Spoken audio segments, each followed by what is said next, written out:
तर आज माझ्या सासऱ्यांना 4 वर्ष पूर्ण झाले आहे. तर आज त्याच्यानिमित्त आम्ही जाणार आहे एका ठिकाणी.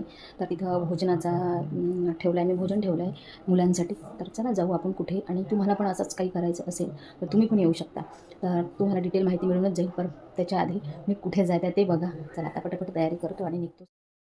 तर आता रात्रीचे वाजले होते 7:30. आम्हाला तिथे पोचायचं होतं 8पर्यंत, पण थोडा वेळ झाला कारण का घरापासून इथे यायला लागतो 1 घंटा. दूर आहे गोरेवाडा, त्याच्यामुळे. तर चला आता तुमच्याशी पण भेट होऊन जाईल. मी जिथे नेहमी 4 वेळा जाऊन आली आहे इथे. बहुजन हिताय विद्यार्थी वसतिगृह गोरेवाडा.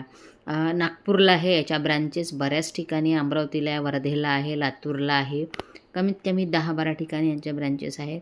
आणि खूप छान मुलांना हे सिंगल पॅरेंट जे असतात, कोणाची आई नाही, कोणाचे वडील नाही, कोणाकडून शिक्षणाचं होत नाही, शिक्षण परिस्थिती अभावी, तर हे सर इथे 12वीपर्यंत शिकवल्या जाते मोफत.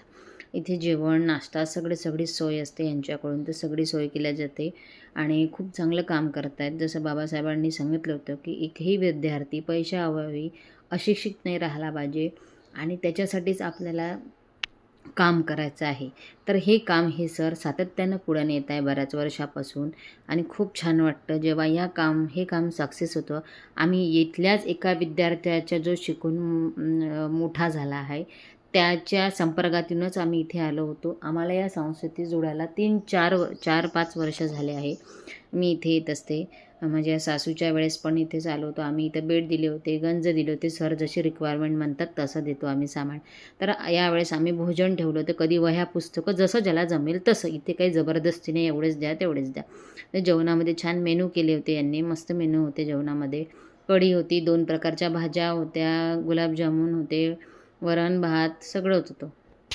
तर हे सगळं जेवण आम्हाला त्यांनी वाढायला लावलं. सर म्हणे तुम्ही वाढा म्हणे, मुलांना चांगलं वाटते.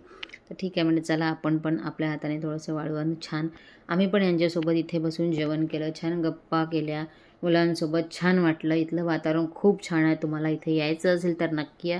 याचा डिटेल ॲड्रेस जर नागपूरचे असाल तर तुम्हाला मिळून जाईल. बाहेरगावचे खूप येतात. असंच नाही इथं की फक्त बुद्धिस्ट मुलं असतात, इथं सगळ्या धर्मातली मुलं आहे. इथं डोनेट करणारे सुद्धा धर्मातील लोक आहेत. जैन समाज असो, पंजाबी समाज असो, या समाजातल्या लोकांनी पण इथं भरपूर डोनेशन दिलेलं आहे.